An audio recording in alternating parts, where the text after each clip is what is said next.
CIST, un nouvel élément qui vient de s'ajouter à l'affaire Pierre Palmade.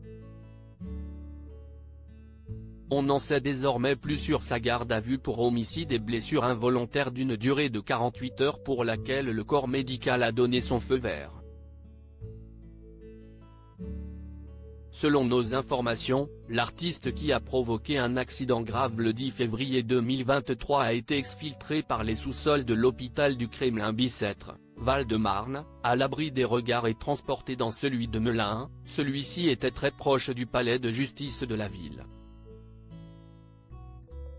On l'a fait rentrer par l'arrivée des pompiers dans la plus grande discrétion, le plaçant ensuite dans une chambre d'hôpital sécurisée, fenêtre bloquée avec 2 policiers devant.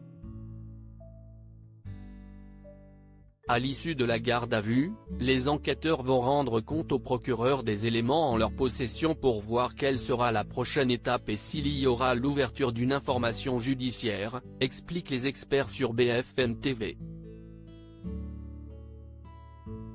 Le Parisien précise que le comédien et metteur en scène de 54 ans est désormais sous la menace d'une mise en examen, voire d'un placement en détention provisoire.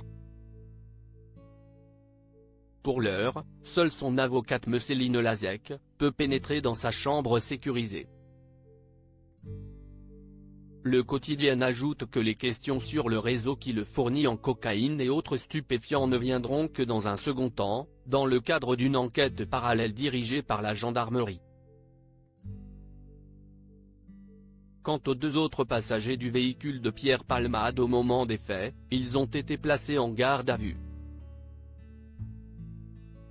Une tragédie familiale pour rappel, l'humoriste était à bord de sa voiture le vendredi 10 février, sur la D372 au niveau de Villiers-en-Bière dans le sud de la Seine-et-Marne, avant de percuter une Renault Mégane.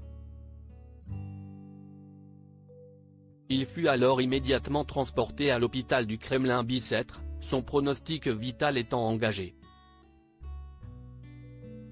Mais il va beaucoup mieux depuis. S'il a toutefois 4 côtes cassées et quelques blessures annexes, il a pu sortir de réanimation. Alors qu'il était sous l'emprise de cocaïne au moment de l'accident, il a causé la mort d'un bébé qui se trouvait dans le ventre de sa maman, une jeune femme de 27 ans qui était à bord, en tant que passagère, du véhicule percuté par l'humoriste. CIST, une petite fille qu'elle était censée accueillir en mai prochain, avait révélé mardi son avocat Mourad Batik, lors d'une conférence de presse diffusée sur BFM TV. Le petit garçon de 6 ans défiguré. L'avocat a également précisé que la jeune femme a subi une césarienne organisée en urgence afin de sauver l'enfant. Malheureusement, ce dernier n'a pas survécu à l'opération. Il serait toutefois né vivant, ce qui n'arrange pas les affaires de Pierre Palmade, puisqu'il pourrait être condamné pour homicide involontaire.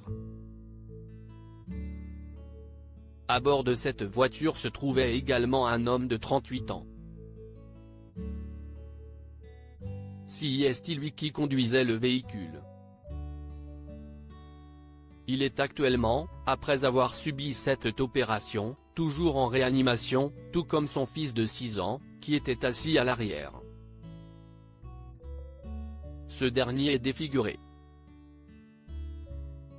Il a la mâchoire fracturée, a détaillé Mourad Batik, qui défend également le père et son fils. Pierre Palmade s'est excusé pour ce qu'il s'est passé, a révélé sa sœur. Mais ces excuses sont jugées comme inaudibles par les proches des victimes, d'après l'avocat.